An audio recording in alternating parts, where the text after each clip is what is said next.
This is my old Xbox One. It's been sitting on this shelf for years, but today it's getting a second life. By the end of this video, this console will run everything from NES to PS1, basically turning this 2013 console into a retro emulation powerhouse.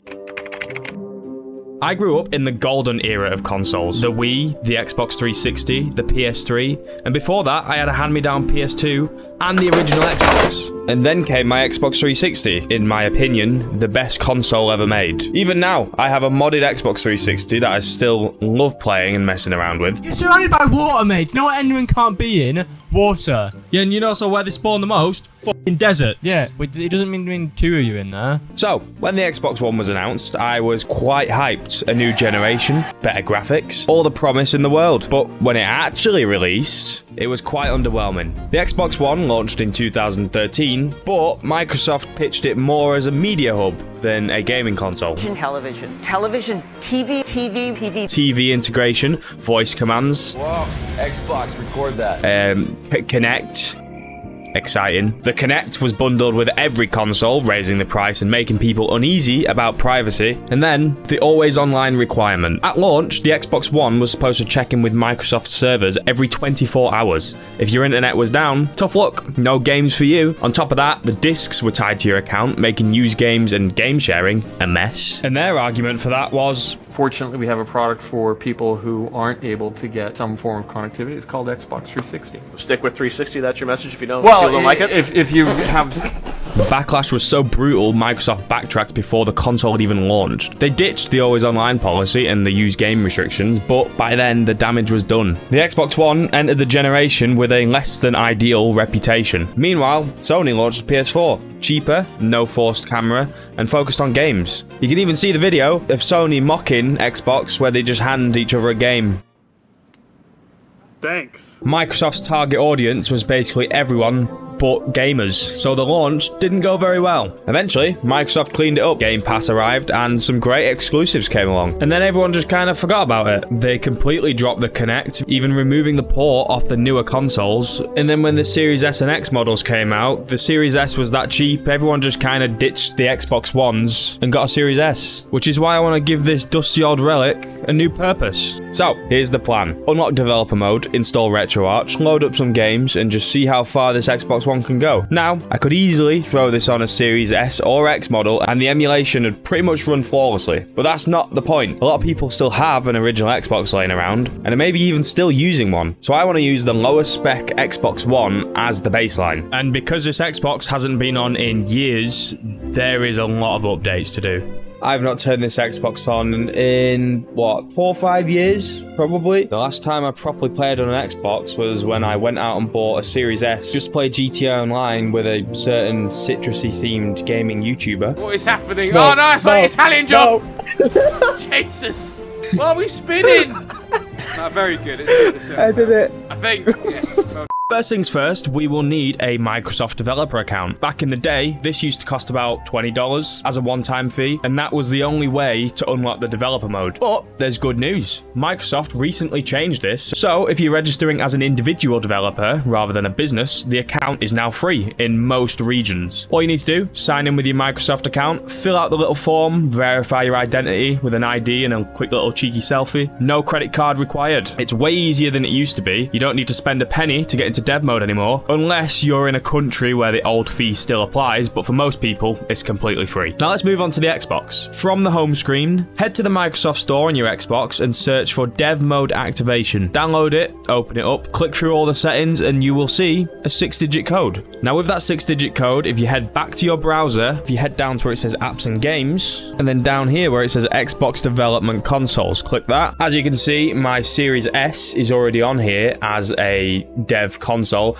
but I'm going to be adding my Xbox One. So I want to go up here, actions, enter activation code, type that in. Once you've done that, let it do its thing, and look at that. Your console is officially registered as a Microsoft dev kit. Restart your Xbox and you'll land straight into developer mode. It looks super bare bones at the minute, but this is where all the magic happens. And if you want to go back to normal, just click retail mode and reboot. It's that easy. To access your Xbox from your web browser, you can see down here it says remote access. If you go into the remote access settings, you can see that you can set a username and password. Quickly do that. Type the IP address into your browser, type in the username and password, and boom, you've got access to your Xbox through your browser. Okay, so to actually load your games onto a flash drive and put them into your Xbox needs to actually recognize the flash drive. So if you go to this website, link in the description, you'll find this app, the Xbox USB tool. Also on this website is a bunch of standalone emulators, including RetroArch, which you can install through the Xbox device portal in your browser by going under Games and Apps, Add, dragging and dropping your emulator in, click Start, and it'll add it to your Xbox. And to sort your flash drive out, you want to make sure you are selecting your flash drive because it will wipe everything. Make sure the right one's selected, click Format, and then you'll find this. It'll set everything up for you, add a bunch of folders for your games and ROMs and your BIOSes, and yeah, and it adds all the correct permissions so your Xbox will instantly recognize it.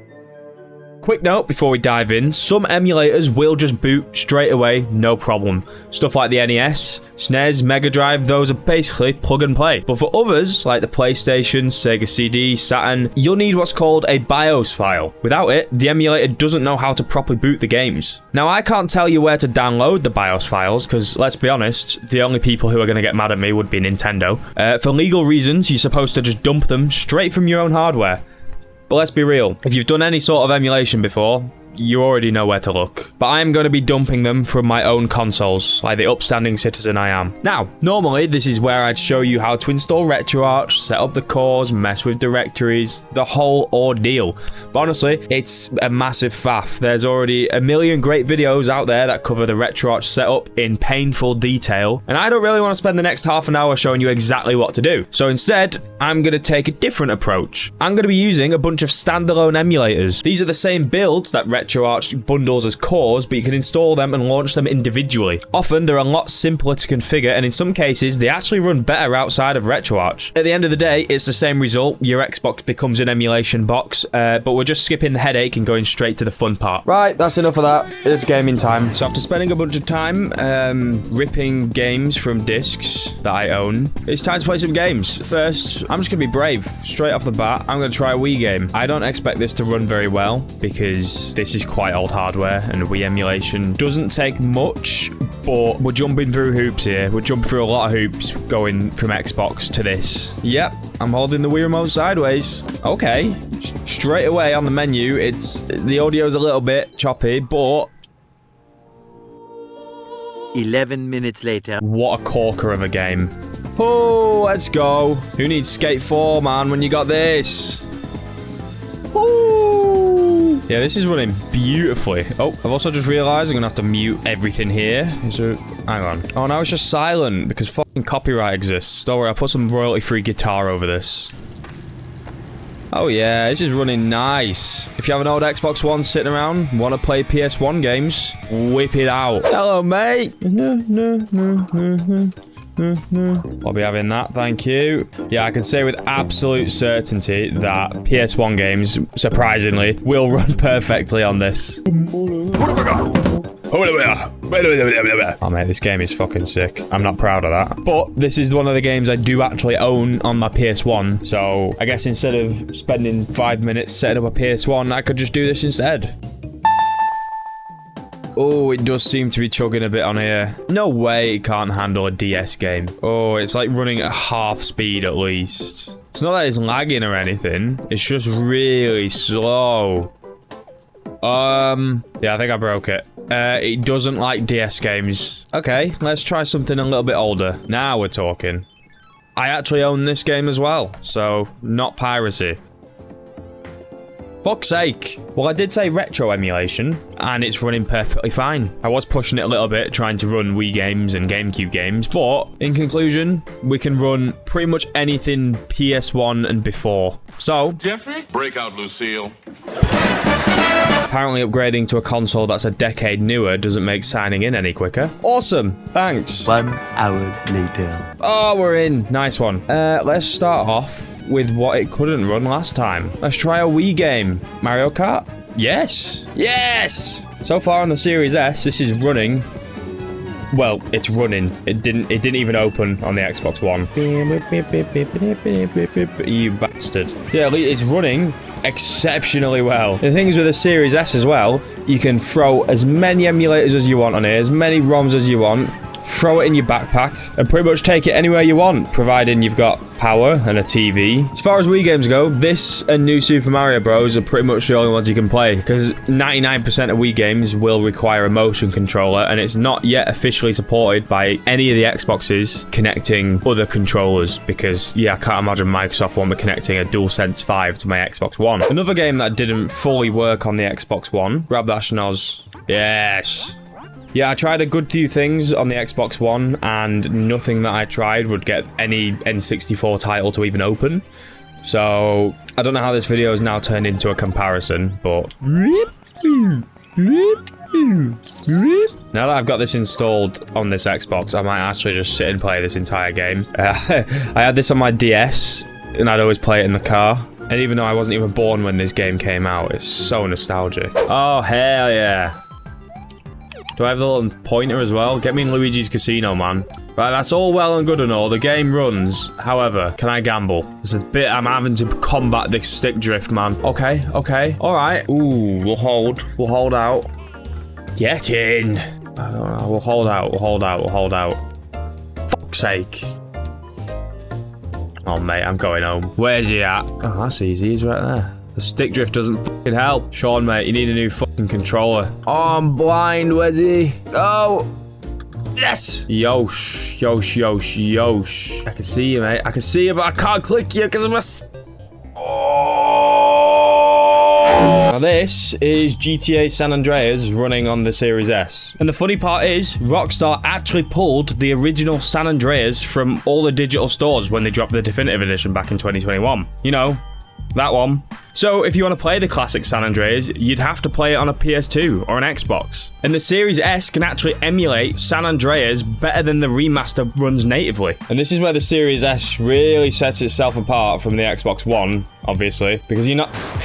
On the Series S, you can comfortably play PS2 games, GameCube, Wii. I'd say the Series S is like the perfect middle ground in terms of an emulation console. Performance-wise, San Andreas, you can see it on your screen right now, it's running at pretty much full speed. Stable frame rates, looks exactly like it did on the PS2. And what makes it even better, this was all for free. You don't even have to pay for the developer account anymore. It's free. And when you somehow get bored of emulation, switch back to retail mode, you've got your Xbox back. I'd say this is running pretty fine. So, this video was kind of all over the place, but I just wanted to show you me messing around with my old Xbox, and I guess the Series S. As you can see, the OG Xbox One handles pretty much anything PS1 and older perfectly fine. NES, SNES, Mega Drive, all butter smooth, but once you start pushing it into 3D territory, N64, GameCube, Wii, it just can't keep up. Some games don't even run. Now look at the Series S. Everything we tried on the OG one, plus the S, Wii, N64, runs near perfect. Smooth frame rates, full audio, no hiccups. The hardware difference is night and day. And there's so much more that you can do with the Xbox Dev Mode that I didn't even show you in this video. So if you've got an old Xbox One laying around, it's still pretty cool for retro classics, but don't expect to emulate PS2, GameCube, or Wii at full speed. For that, Series S or X is where it really shines. Either way, it's amazing to see how far these consoles can go beyond their original libraries, and turning them into dedicated emulation boxes is pretty cool. But yeah, if you want to do it, Series S. Bye!